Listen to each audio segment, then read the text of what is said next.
All right. So this is the rock, paper, scissors project throughout. Please ask questions if you have them. I want to be interactive with you guys and you guys also following along. First thing I'm going to do is I'm going to create a new file here. And I'm going to select from the tkinter template. And if you read below, it says tkinter is a Python binding to the TK GUI toolkit. A GUI is a graphical user interface, so it's something you can see. We're creating windows, buttons, and this project also labels.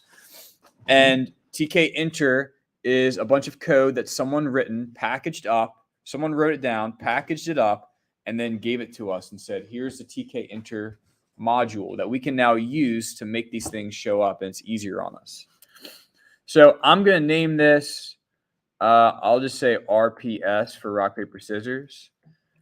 And then it's 2023, so RPS 2023. You can name it whatever you want. I don't care. Okay. And it takes us to this file. My first step of what I'm going to do is I'm going to delete everything.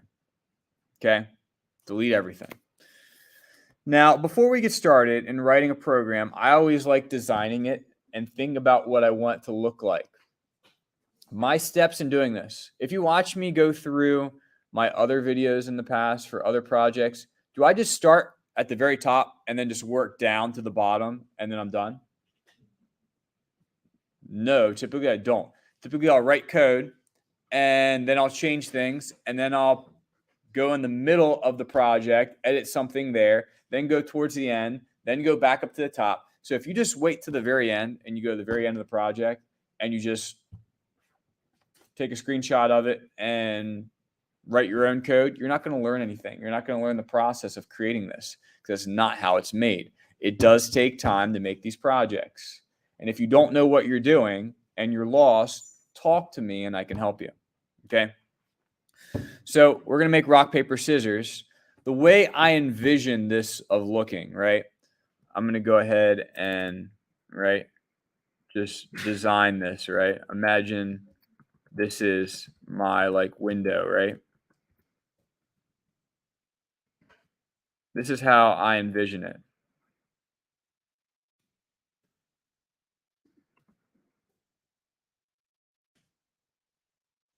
Maybe I have across the top, it's saying something like, make your selection across the top of the window in a label. And then maybe I have a rock button. I have a paper button. And I have a scissors button that you can select, right? So if this is a button right here, this is a button right here, and this is a button right here.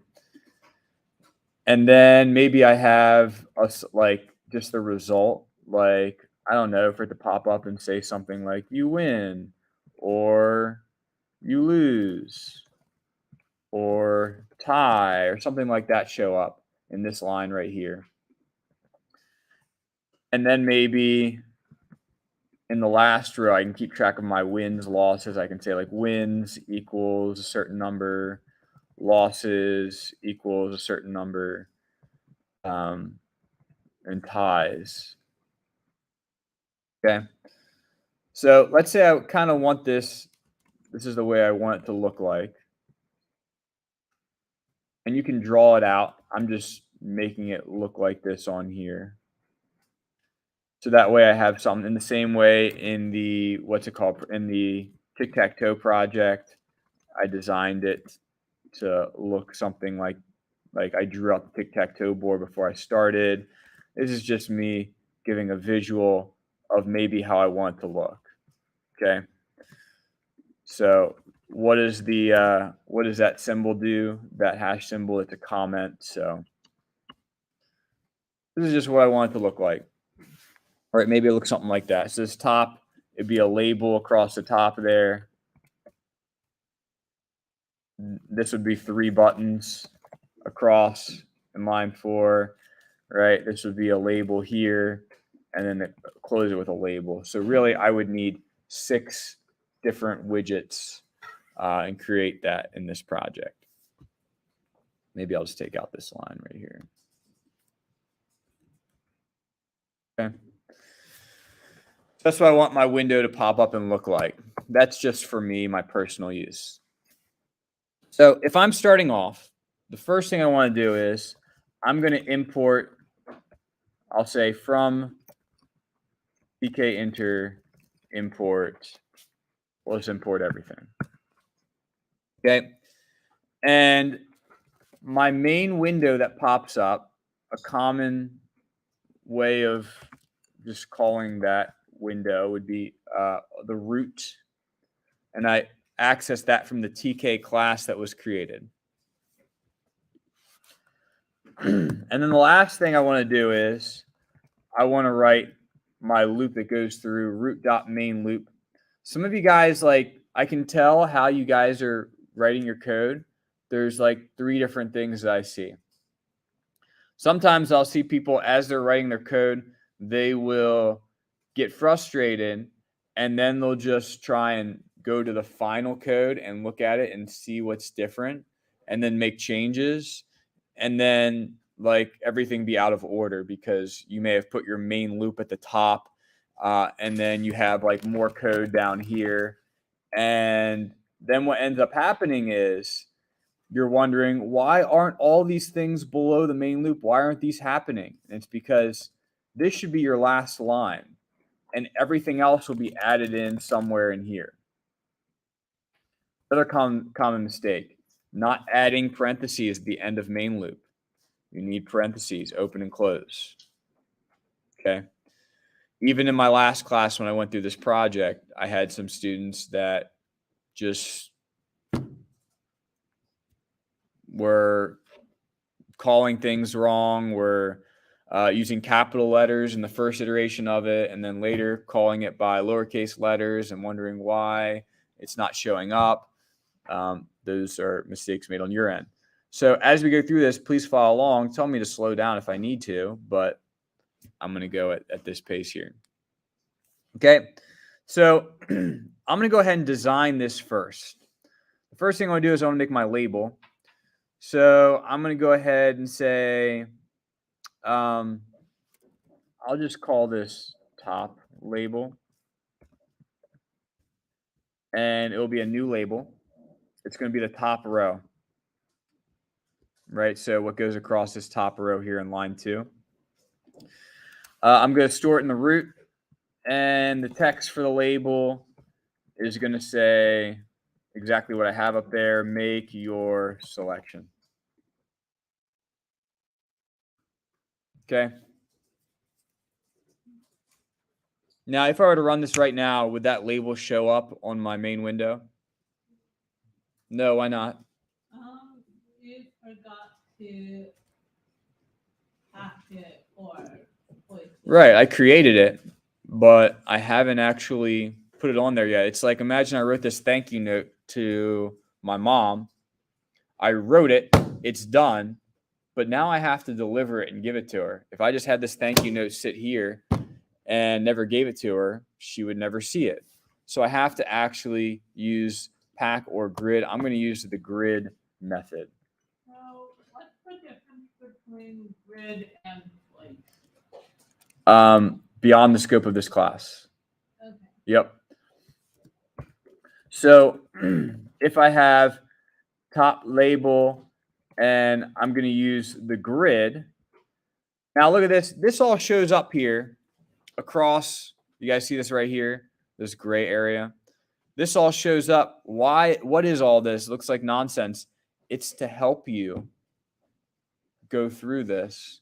And if you can't remember what to put, it's there as help. Okay, so let me go back down here. If I say grid, it went away, right? It has column, it has row, it has column span, iPad Y, right? That's basically like padding, making sure there's like indentation if you need it. It gives you potential options. What we're going to do is, since the first row is actually row 0, we're going to put it in row 0. And we're going to put it, now I'm going to first put it in column 0, and you'll see why I'll change it later. right? But if I were to do this and then run it,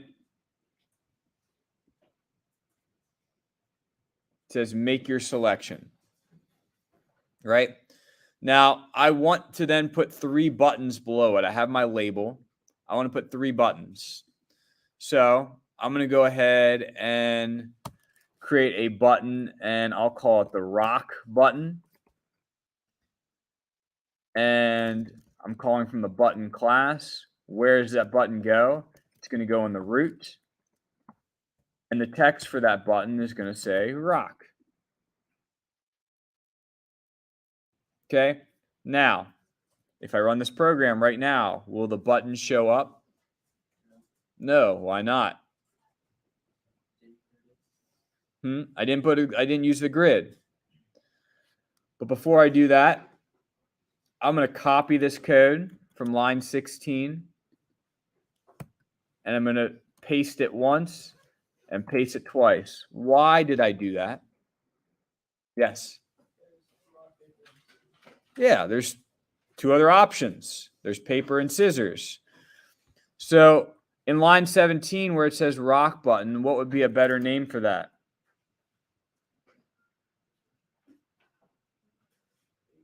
Paper, right? What else do I need to change in line 17? The text. What should the text say? Paper. Line 18. What should line 18 say? The what button? Scissors. And what should the text say? Scissors. Right? This makes sense so far? All right. Haven't lost anybody yet? I'm sure eventually I will. All right. So I'm going to go ahead and copy line 20. Where's my top label? I'm going to paste it once, paste it twice, and paste it 3 times. Instead of top label, this should say rock button. And this is going not in row 0, but in row 1, because it was below. This is row 0 right here. This is row 1. This is row 2. And this is row 3. Okay, so row 1. And it's going to go in column 0. Now, if I go here, this should be my paper button. Paper button. And that will also go in row 1. Remember, rows go side to side. Columns go up and down. And my column would not be row 0 anymore. If I'm moving to the right one, it would be column 1.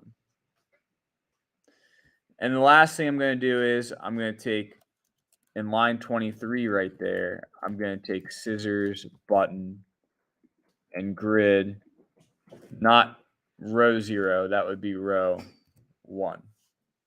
Okay? And not column 0, column 2. I have my top label, I have my rock button below it, my paper next to it, and scissors below it. Now, if I run this, something weird's going to happen. Well, not weird, but it's not going to look nice.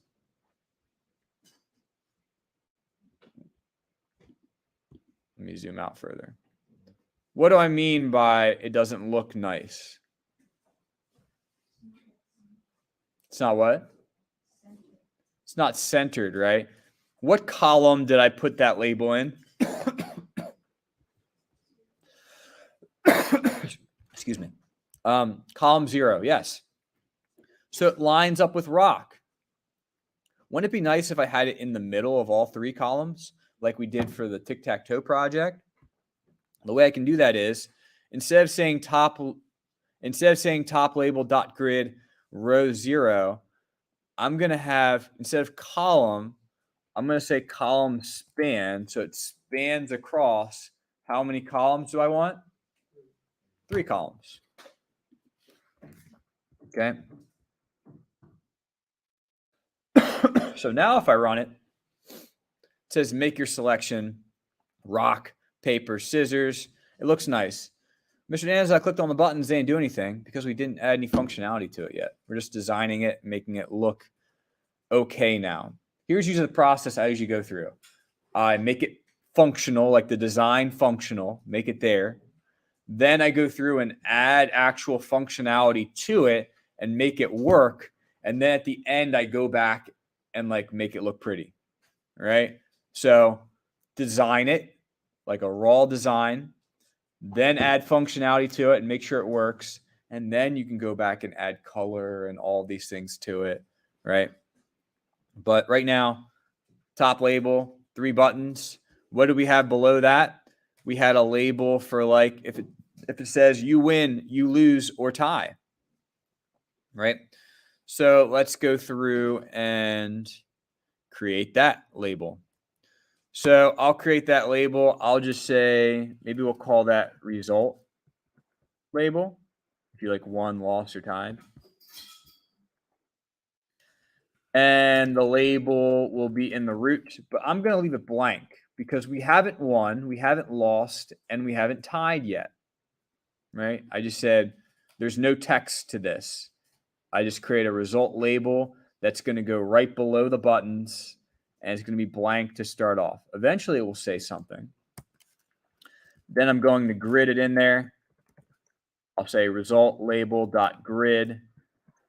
And the row, if row 0 was the top, row 1 was below it, we're going to put it in row 2. And I'm also going to use column span that it goes across all 3 columns and centers it nice and pretty there for me. Okay. So I added a result label on line 19.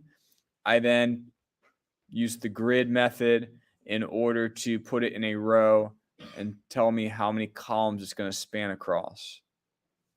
Okay. If I run it, this is what I get. It should be blank, right? See how it's blank right there? This row. That is my result label.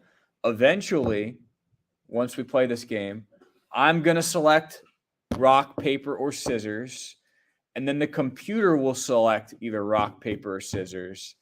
Then it will tell me in this label right here, it will say you win, or you lost, or you tied. All right. The last label I want to create, we're going to create a label that keeps track of our stats, our wins, our losses, and our ties. So I'm going to go ahead here and I'm going to call this stats label, right? Because I'm keeping track of all the stats, my win, loss, tie record. In the last class, I played the game 30 times when it was done. 30 times. And guess what my record, my win, loss, tie was? Play it 30 times. What should it be mathematically and statistically speaking? It should be around 10, 10, and 10. And after playing it 30 times, I was 10, 10, and 10. After playing it 10 times, I was 3, 1, and 6. Right, which isn't very good. Hold on. Hi. What's up? I'm teaching a class. What's up? If I have a cup, please go to your class. Thank you. All right. I'm going to go ahead and go to my stats label. Ridiculous. I'm sorry. I'm going to create my stats label, and I'm going to put it in the root.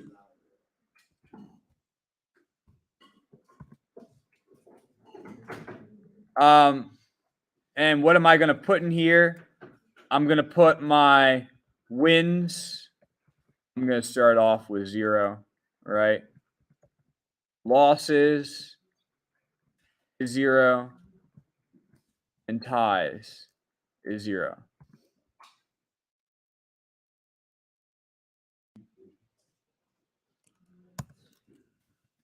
Okay. And then I'm going to grid it into row 3. Sorry, I need to laugh real quick. Okay. Column span, if I don't laugh, I'll go crazy. Column span is 3. My stats label is row 3, and then the column spanning across all 3 rows. Okay, so what I just create, my stats label is going to eventually give me my stats, my wins, my losses, and my ties. Okay, this is how it should originally look. So here's what I created here.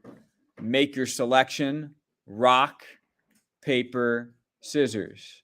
Wins, losses, ties. Guys, stop. If I were to win, it should say you win. If I lose, you lose. I've just created this. This is what I want it to look like. Please stop talking.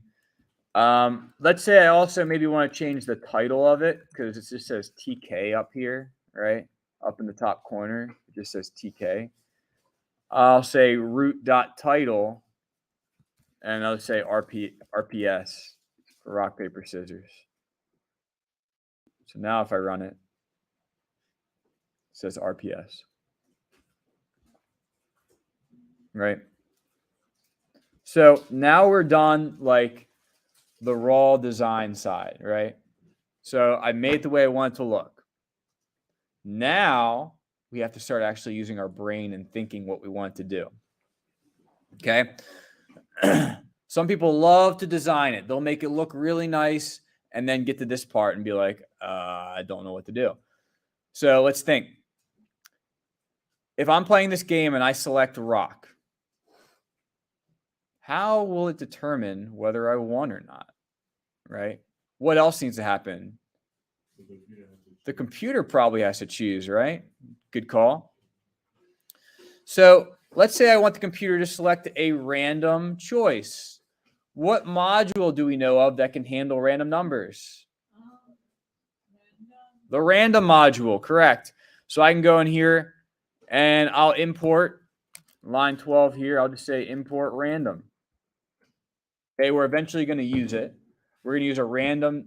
We're going to select randomly here. Okay. Now let's actually, I'll go ahead down here. I like to do my imports at the top, right? Create my main window. And in here, I'm going to define either variables, lists, dictionaries, tuples. You don't know what dictionaries or tuples are yet. I'm going to teach you today what they are. Now, remember, I think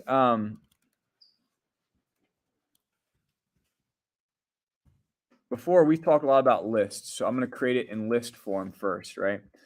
So let's create a list of possible choices. What are my possible choices? Well, I have 3. I could choose rock. I could choose paper. And I could use scissors. Now, this would work just fine. This is a list. It's a list of different values. Index 0 would be rock. Index 1 would be paper. And index 2 would be scissors.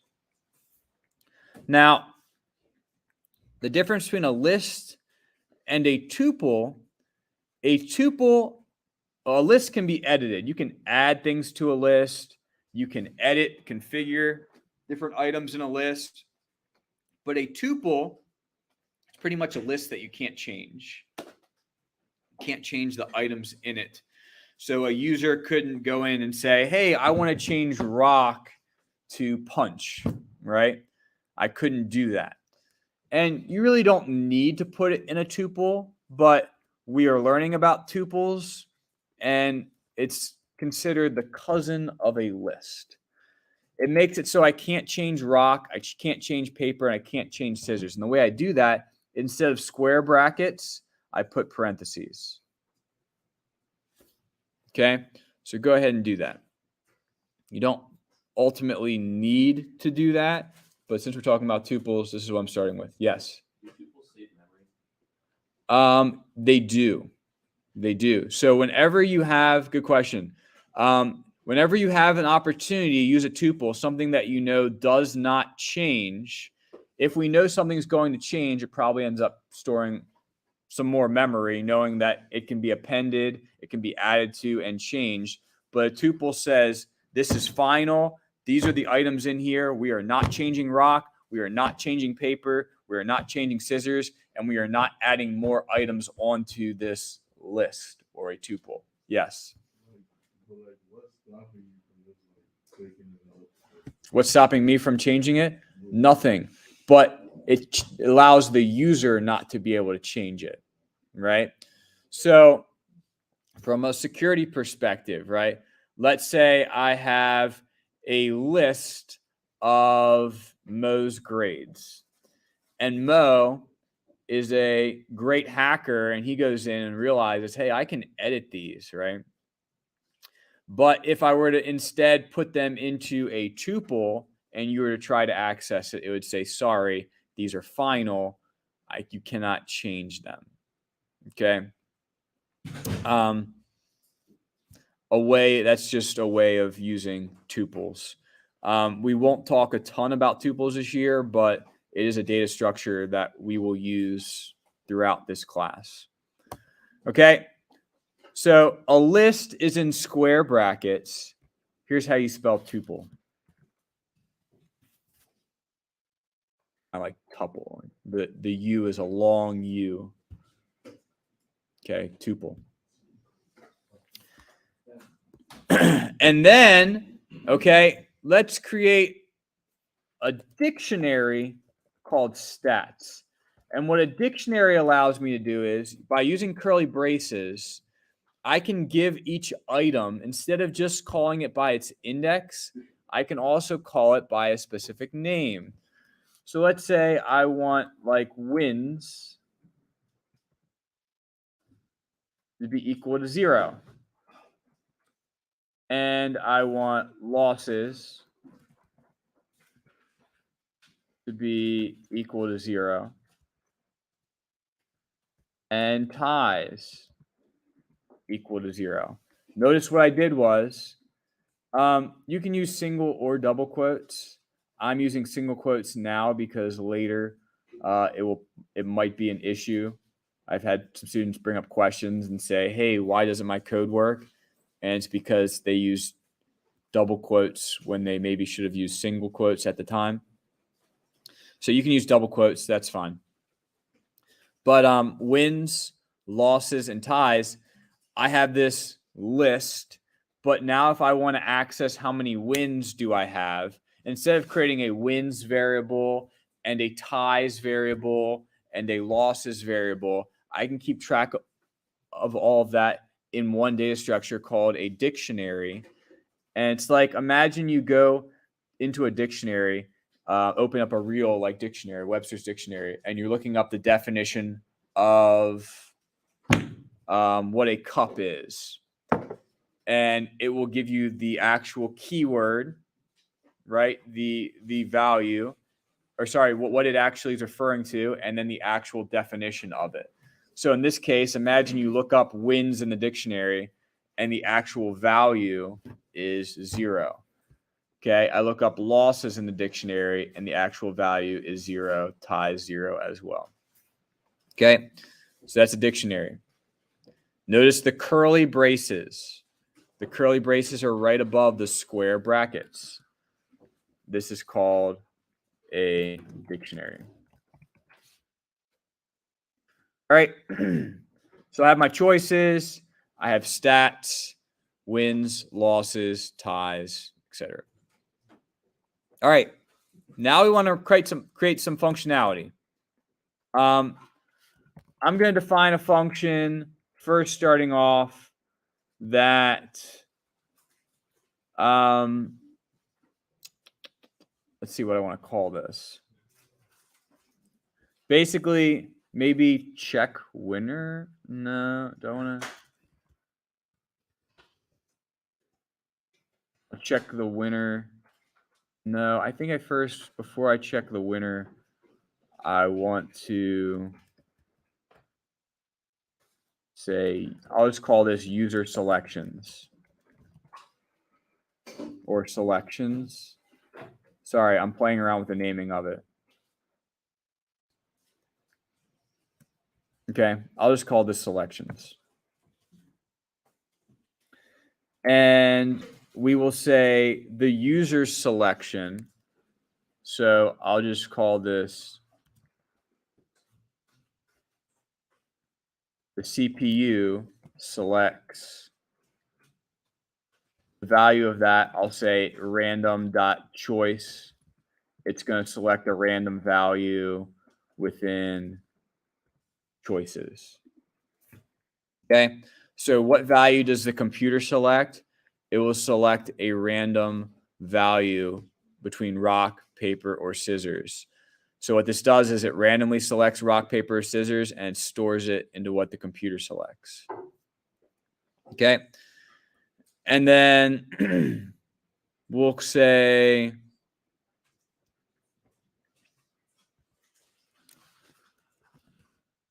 what the user selects. Well, I guess I'll first create some functionality with the buttons before I get into that.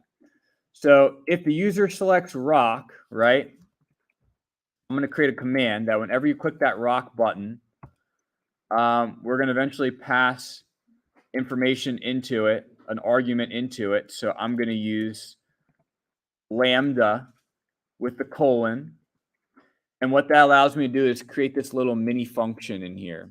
It allows me to pass a value into selections. So I'll say what I'll pass in the selections is choices, and I'll say index 0. I'm passing in rock, right? When it receives that parameter, right, the argument is passed through, the parameter is received, we'll call that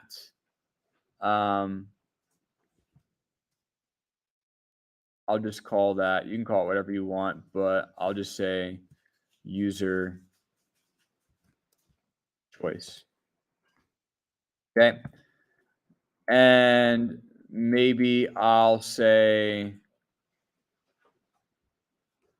I'll create a variable called user selects, and I'll assign it the value of whatever the user chose, just to make things seem simple. Okay, so the CPU select a random value. If you select rock, that will pass that in there. Going to the others, if I copy what I have in line 25, right? If I copy this and move this down to line 26, I have command lambda. Instead of choices 0, I'll make that choices 1. Okay, the reason is if you select paper, it will then use this choice, which is index 1. And the last bit, I'll say command lambda. Instead of choices 0, it will be 2. Because if you choose scissors, then it will pass 0, 1, 2 scissors into it. Okay. So this clears up who selects what. Now what I want to do is I want to determine the winner. So maybe I'll define a function called check winner. Okay.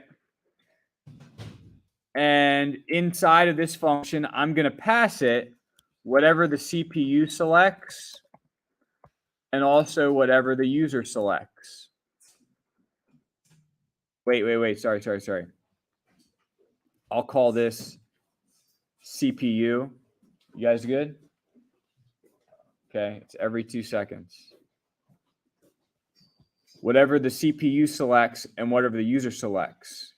And I'm going to call this function right here. I'll say check winner. And in here, here's where I'll pass it. CPU selects and user selects. So let me slow down. Okay, so the user selected the rock button. When the rock button is selected, this fires off the command. It says go to selections and pass it in choice 0. Choice 0 was rock, so it passes it in there and is now referred to as user choice. The CPU okay, selects a random from choices, okay? And also the user selects, it gets past whatever user choice was. I'm then going to pass that into check winner, which I haven't determined yet. Okay, I haven't determined who the winner is. So here's where I have to determine what each person chose, if they win, if they lose. So we'll use an if statement here. And I guess I'll start off with saying if ways that we could possibly win, okay? So let me think how we could win. We could see if the CPU, I guess I'll say, if user equals rock and the CPU equals scissors, that's one way we can win, right?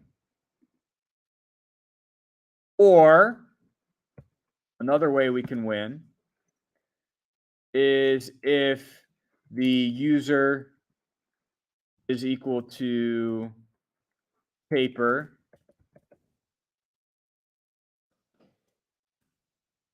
and the CPU, if they used paper, it would be rock, right? Or if user selected scissors and the CPU selected paper. Okay, so these are 3 ways I can win. If I choose rock, the way rock wins is over scissors. If I choose paper, the way that paper wins is over rock. And if I choose scissors, the way that scissors wins is over paper, right? Notice I have these slashes here, right? From left to right, right underneath the pipe there. That's where it is. It is not a slash from left to right. Okay, just being clear there. Backslash. Colon. And so what do we want to happen if we won, right? If we won, we want to, I guess the first thing is we want to update the label right here, right? We want to update this label to say you win, right? So that label we call the result label. So I can say result label dot configure. Here's where this was my error in the last class. I forgot to say configure text. I just said configure. And I was wondering, why doesn't it work? It's because I made a silly mistake and forgot the text there, right? So what's the text that I'm configuring it to? I'm going to say you win. Okay. Also, what I want to do is I want to update stats, right? So we'll say stats, and inside of there, we're going to update wins, and we're going to add 1 to it. Okay, so we find stats. Stats are up here at the top. We want to add 1 to win, and we do that by saying we're going to add 1 and then assign it back. All right. And then we also need to configure that bottom label, but we'll do that later. Okay. All right, so that was my if. Else if, let's say we predict a tie, right? So if user, if their choice was the same exact thing as the computer, then check this out. Copy this because I'm lazy. Copy it and paste it. Not you win, but I'll just say tie. And in line 33 here, instead of updating wins, what should we update? If we just tied, we don't want to update wins. We want to update what? Ties. Perfect. All right. And then if you didn't win, you didn't tie, then you must have lost. So anything else, I don't even have to write anything else. What we're going to do is copy, paste. The text isn't going to say tie. It's going to say you lose. And in line 36 there, I'm not updating ties. I'm updating losses. Okay. So notice that this will update behind the scenes my dictionary, but will not actually update my label at the bottom. I want this label, excuse me here. I want this label, wins, losses, ties, also to update. Right? So we'll create a separate function for that.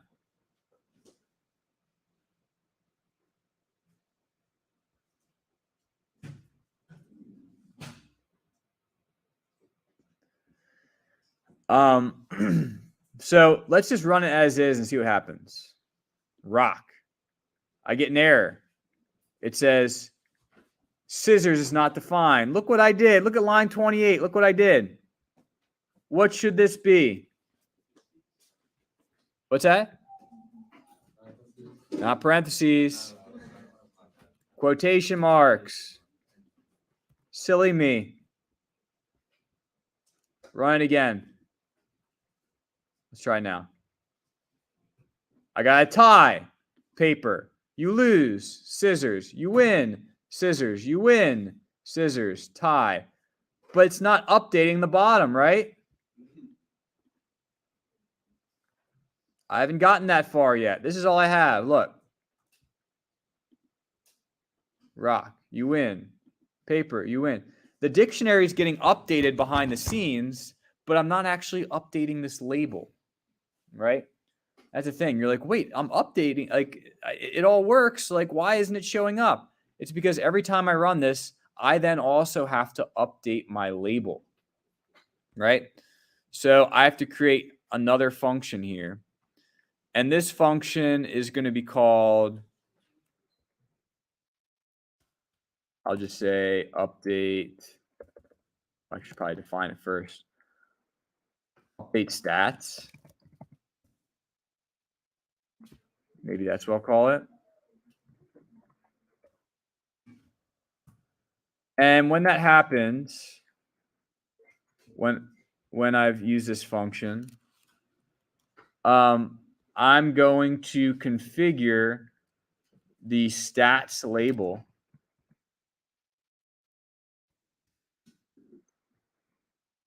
I'm going to configure its text. Okay. And what I want to say is I'm going to use an F string.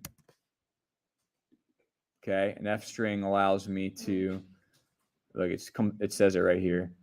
It says it's missing placeholders. F string, by typing letter F out in front, it's an easier way by using curly braces to throw in different values. So I can say wins, comma, losses. Is that what I had in the beginning? What did I say? Yeah, wins, losses, and ties. Now, in order to put something in for wins, I have to call inside curly braces, inside of curly braces here, and inside of curly braces here, I want a value to show up, right? And that value that I want for wins, I want stats, and then in square brackets, need my wins. Now, okay, like I said, I could have used double quotes up top here, but I use single quotes not to confuse you when we get here. Because what happens is if you use double quotes here, it will, since I opened it already, it will, by using double quotes, it will come up with an error here, right? So wins, that value is there. Losses, I'm going to copy and paste stats I'll type it out so that way it gives you time to catch up. I'll say stats, losses, inside those curly braces. And then inside these, I'll say stats, ties.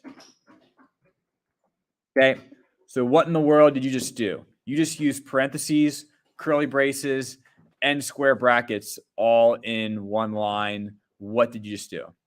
So I found the stats label and I want to configure it. Okay, I want to change the text so that each time it updates, we had that problem where it wasn't updating it. So what do I put in the wins? I'm going to put in whatever the wins are that I have in this stats dictionary, right? Because this was updating each time behind the scenes, but wasn't actually showing up in the label. I also have the losses that will show up and the ties that will show up. Yes. I got an error. Okay, I haven't ran it yet. I haven't made all the changes yet. Okay. So from there, okay, I have this function, but I never actually have used it yet. I create this function. So then, where do I actually use this? Well, when I check the winner, remember it would update the wins, the ties, and the losses. I want to also, after every single time it runs, I'm going to update the stats. Open and close parentheses. Okay, I had some people that just typed in update stats and were wondering why it didn't work. It's because you need to call the function. This is called the function call. You have to know the difference between defining the function and then actually calling the function. We defined the function down here, and then we called it in line 37. Now, indentation is important. Make sure to line it up so that way the if, elif, or else runs, one of these three runs, and then it goes forward and will update stats. If you line it up indented with this right here, you'll have a problem because it will only run when you lose. We want to update the stats every time. Okay, now let's go ahead and run it and see if we get any errors. Okay, so it says make your selection. Moment of truth. Rock. Okay. Got an error. It says scissors is not. No. Hold on. Maybe I didn't click it. Let me try again. Rock. Oh, it did work. Okay. Rock. And I got a tie. Paper. Tie. Or sorry, paper. Loss. Rock. Win. I'm 1-1-1. Let's see how I do out of 10. Last time I got 3 wins out of 10. Ready? Scissors. Tie. Scissors. Tie. Oh, man. Not good so far. 7. I got 3 more. Rock. Paper. Wow. So I just play it 10 times, and I'm 2, 4, and 4. All right? Not good. You should win 3 out of every 9 times. Let's do it 10 more times. 1, 2, 3, 4, 5, 6, 7, 8, 9, 10. All right. Look at this distribution. Okay. Still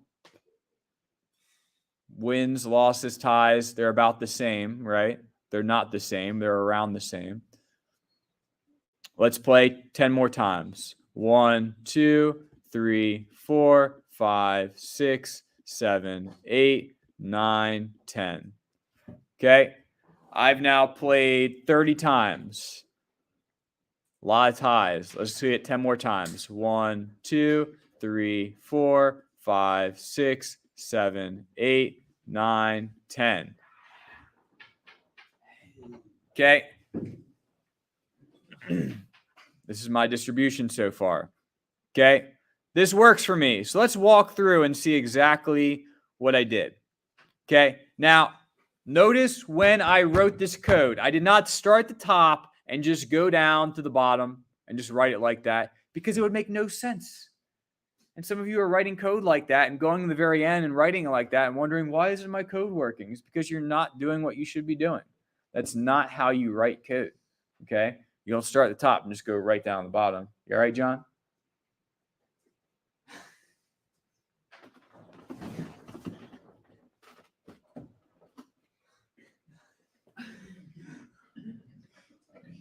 All right. That was a pretty good throw, though, right? It was like it didn't hit him in the head. It didn't hit him in the chest. It landed right there. That was perfect. It caught it, right? Anyway, I'm not starting at the top and then going straight down the bottom. You're actually going through, and you have to think logically here, right? Now, I have mistakes in my code all the time. This is one of many possible ways you could write your code. Some of you may look at this and be like, I know what I'm doing. This is easy. Some of you may look at this and be like, this was hard. I didn't understand most of this stuff. The way you get better at it is by doing it over and over and over again. I remember I would do projects. I complete it all, right? And then close out my screen and restart the project and try to do it all over again. And the reason is because it makes you a better programmer. This takes time, especially if it's something that you want to do and you want to study computer science or you want to be an engineer, right? It takes you time to do, right? When I first started programming, I made a ton of mistakes. I was scared to run my code. Please don't be scared to write your code or to run mistakes. Okay. But I start at the top, right? This is what everything does. If I'm just walking through very briefly here, right? I've imported the TK intermodule. I've imported random. I also then import the TK class or call a TK class. The object's created, and I'm calling that the root. Okay, I'm changing the title to RPS. I have a tuple, which is the cousin of a list, and it's just something that you cannot change. You use parentheses instead of square brackets. And I added rock, paper, and scissors. I created a dictionary called stats. And that way I'm able to keep track of wins, losses, and ties all in the same place. And I don't have to worry about trying to find what variable name I called it. Okay. I then created a function called selections. There's other easier ways to do this, but I just wanted to be able to make this so that way you can see what the CPU selects versus what the user selects with common variable names. Okay, once that function is called. I could probably have done this all in the check winner and limited this function, but it's more use of arguments and parameters, and you get to understand it a little bit more. That's the reason why I did that. This is then passed into the check winner. The check winner would run. This checks and sees if you have a winner, loser, tie, and then updates the stats accordingly, including the dictionary. Then we have an update stats that actually updates the label. These were all of my labels and buttons. This is where I created them. And then this is where I actually used the grid function, the grid method in order to go in and put them into my root object. And then this root.main loop keeps the window open. One last time, I'm going to try and have more wins than losses out of 20 times. Okay. I'm going to go down the line. All right, Mo, rock, paper, scissors. Scissors. Tie. Sedona. I'm just going to go around. Sedona. Paper. There we go. Rock. Lose. Paper. Lose. Tim. Paper. Lose. Gabe. Rock. Lose. Scissors. Win. Right? Scissors. Win. Hayden. Paper. Lose. Addie. Rock. Win. Noah. Paper. Tie. Emma. Scissors. Win. Ryan. Paper. Win. Rock. Lose. Grace. Scissors. Lose. Rock. Tie. Paper. Win. Scissors. Tie. Paper. Lose. Rock. Lose. John, rock. Win. This is the only one that matters. Gabe. Or not Gabe. Oh my gosh. Wade. 1. Jacob. Rock. So we had 10 wins, 9 losses, 4 ties. All right. We technically, so we ran this 23 times and we won 10. So 10 wins out of 23 isn't always the best record, right? But we should have a rock, paper, scissors school-wide competition, single elimination, right? But that's rock, paper, scissors. That's how you would make rock, paper, scissors. And we can go from there. But yes, question. You have an error? All right, I'll go check your code.